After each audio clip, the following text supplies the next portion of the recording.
Assalamualaikum warahmatullahi wabarakatuh. Let me introduce myself. My name is Ines Nadifa, and at this time I would like to present about our material, that is research design, the nature of research design, experimental and non-experimental.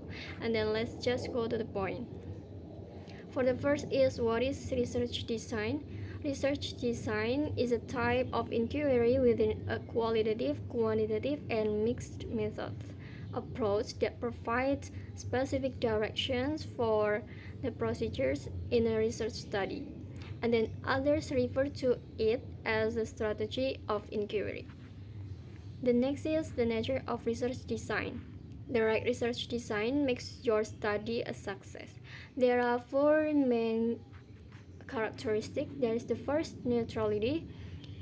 In this point, when you organize your study, you may have to make assumptions about the data you expect to collect. And then the second one is reliability.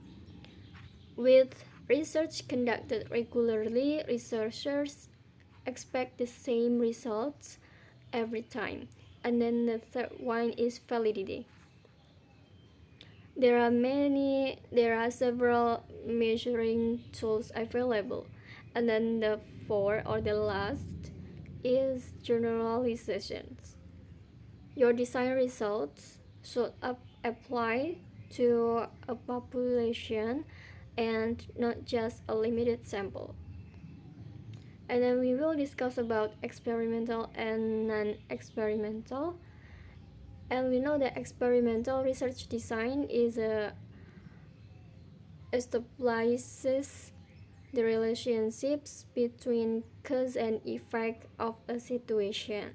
This is a causal design in which it observes the impact caused by the independent variable on the dependent variable.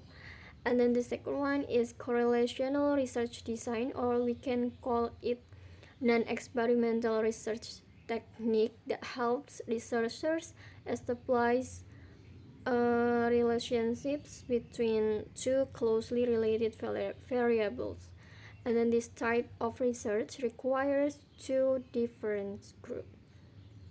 And then that's all the material that I can explain. So if you have any questions, feel free to ask. Thank you, and wassalamualaikum warahmatullahi wabarakatuh.